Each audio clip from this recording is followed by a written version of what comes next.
What's up, everybody? My name is Josh LaFleur from Late Start Piano. Today, we're going to be talking about the dangers of rushing through pieces as a brand new piano player.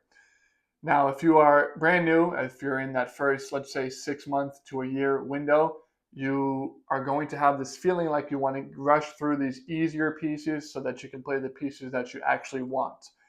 And when we're just starting, this is how we all feel. Is we want to get through the easier pieces and play songs that we actually enjoy and not the easier pieces that help us get better and build that foundation in the long run. And this is exacerbated by the fact that as a society, for everything, we want things to be instantaneous.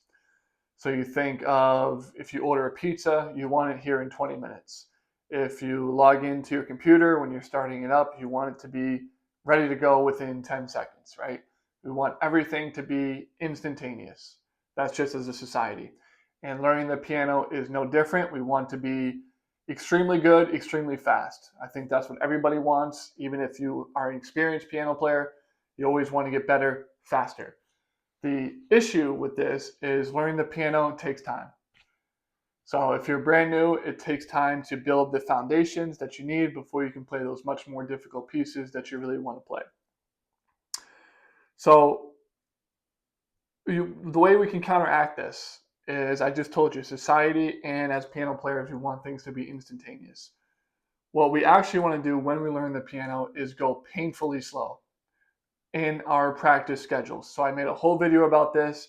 If you just search the channel, Late Start Piano, Practicing Painfully Slow, it'll pop up. So I'll touch on it a little bit here, but if you want the full details, you can go check out that video as well. But painfully slow is when you are practicing a piece. You want to be going so slow that it doesn't even sound like music. You want to be going so slow that you can't play a incorrect note. So slow that you have to literally think about every single note that you're playing before you press it so that it's impossible to play the wrong note. And why do you want to do this? You want to practice painfully slow so that you can learn the piece faster. Now, stick with me because I'm saying things that might be counterintuitive. But let's take a moment, let's take a step back and actually think about this. Let's say you're new to the piano and are trying to learn a certain piece, right? Let's say it's a page long. And the way you're practicing it right now is you start at the beginning, you play through the whole piece, you make 25 different mistakes, and then you repeat. So you start from the beginning, you play the whole thing, you make 25 mistakes in 20 different places, you go back, you repeat, you make 20 different mistakes in 20 different places, and then you go back and repeat. When you do this, when you just play through and you're making all these mistakes, you just play through again and you make all these mistakes, you are teaching your brain 25 different ways to play the same song because you're going to be hitting incorrect notes. Your timing and your phrasing is going to be different. You're going to be coming in on different beats. And you are also going to be using different fingerings, right? And that's all very important when learning pieces. You want to be able to play the correct notes, obviously, and you want to be able to use the correct fingerings to make playing the piece a lot easier. And when you're making all these different mistakes and you're using different fingerings when you play the piano, what happens is you confuse your brain because now your brain doesn't know what you want it to do. It doesn't know if you want it to play this note, this finger, that finger, whatever. It gets confused. It's like if you're a business owner or you're a manager at a company and you want an employee that's under you to be able to complete a certain task. And when you are training them, you show them 10 different ways to complete the same task.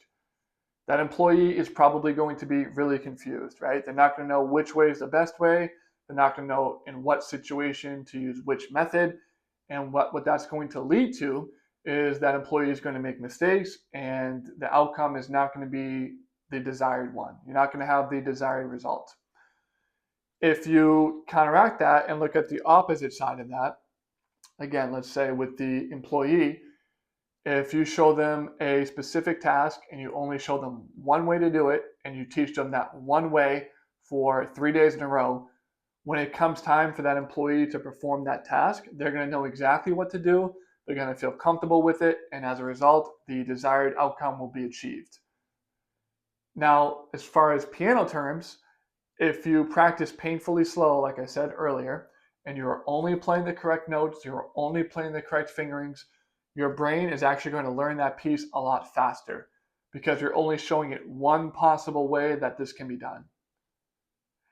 And it sounds counterintuitive, but if you practice painfully slow, you're actually going to learn the piece a lot faster. What a lot of people tend to do instead is they will just keep bashing their head up against the wall, and they will do what I said earlier on. They will just start from the beginning, play the whole piece, make 25 different mistakes, and play it 25 different ways, and then they'll go back and just repeat. And this is what I call kind of bashing your head up against the wall, because you're not really making any progress. It might feel like it if you can get through it maybe once or twice, but long term, you're not really going to remember anything that you did, and you're not going to be able to perform it as well. Where if you practice painfully slow and you hit the correct notes every single time with the correct fingerings, that's going to help you remember the piece long term, and it's also going to help you perform it better when it's time to perform. Another thing about just bashing your head up against the wall, trying to play it over and over, is if you're a beginner, you're brand new, that when you're not successful in doing that, you're going to start to have these negative thoughts. You're going to start to feel like, okay, maybe piano's not for me, maybe I'm not good enough, maybe I'm too old.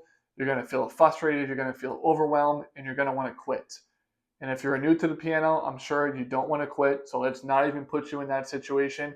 Let's not even get in that circumstance, and just practice painfully slow from the get-go. I promise you will make more progress doing this than just trying to play it as fast as you possibly can. Now, when can you move on? So I just told you need to practice painfully slow. We want to take our time. We want to do it correctly. When can you move on to the next piece? It's a good question. Maybe you're saying, Josh, everything you're saying makes sense. I agree with what you're saying. I'm going to try this painfully slow method. I'm going to check out that other YouTube video. That's great. But when can I play more difficult pieces? I'm going to give you 3 must-haves before you can move on to a next piece. So these 3 need to be down pat. They need to be damn near perfect before you can move on. The first piece you need is you need to be able to play the correct notes from start to finish. And if you are practicing painfully slow and you're not rushing, then this should be easy for you because you're going to have this down pretty fast. So you need to be able to play the correct notes from start to finish. Second thing you need to do is you need to have the correct phrasing. Now, what is phrasing? Phrasing is the beats that you come in on. So are you holding notes for too long? Are you holding notes for too short of a period? Are you coming in on the and of 2 instead of 2? You should be coming in exactly when you're supposed to, whatever the sheet music dictates. That's your phrasing. Your timing should be spot on. That's the second thing you need. So you need the correct notes from start to finish, and you need the correct phrasing from start to finish. Third thing that you must have before you can move on to a new piece is tempo. You must be able to play at the correct tempo. So is it 100 beats per minute? Is it 150 beats per minute? Is it 200 beats per minute? Whatever it is, you need to be able to play it at that tempo with perfect phrasing with the correct notes. If you have all of those 3 down pat and everything is good to go, that's when you can move on to the next piece. And really, if you are doing what I've told you, if you're practicing painfully slow and slowly increasing the tempo as you feel more comfortable with the song, this is going to come pretty quickly, right? Especially with easier pieces, this is going to come pretty quickly. Maybe a week, maybe 2 weeks at the most, you'll be able to move on to a new piece, right? And that's kind of what we're looking to do. That's what we're aiming for. We don't want to rush through a song, have it 50% of the way there, where we're still making note mistakes. We're not quite at tempo. Our phrasing is a little bit off. We don't want that to happen and then move on. That's not what you want to do. Now, if you want to take this even a step further, I would also suggest that as a 4th thing you can do, if you really want to just spend a little bit more time with the song, or you want to work on a little bit more as far as musicality, what you can also do is work on your expression with the song. So expression, things like articulation. Is a certain note accented? Is it legato? Is it staccato? Is it swing eighth? Is it straight eighth notes? What's the tempo changes, right? Does it change tempo? What about dynamics? Dynamics are huge. What's the volume that you're playing at? Does it get louder? Does it get softer? If you want to take it an extra step further, you can also work on your expression, specifically dynamics in particular. I would say you don't really need this to be perfect because, in all honesty, dynamics and your expression can always be fine-tuned. It's never going to be perfect. You can always, gradually increase volume a little bit more gradual, or decrease volume a little bit more, right? A little bit more smaller changes. Things like that can always be worked on. So that's why I don't put it in the must-haves before you can move on. I wouldn't say that you want to ignore it completely. Still, at least attempt the dynamics in the piece of music, attempt the dynamics, but those don't have to be perfect because they never will be perfect.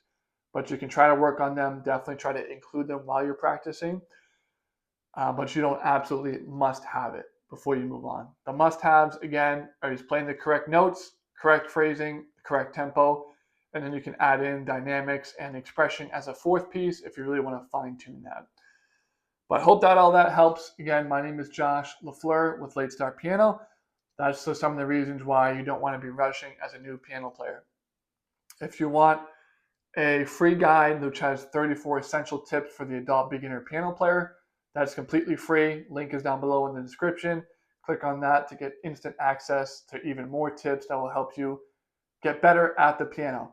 In addition, if you want to take it a step further and you want lessons, I am offering that via Zoom. To get started with that, click on that email address below, send me an email, and we'll set up a day and a time that works best for you. Happy practicing.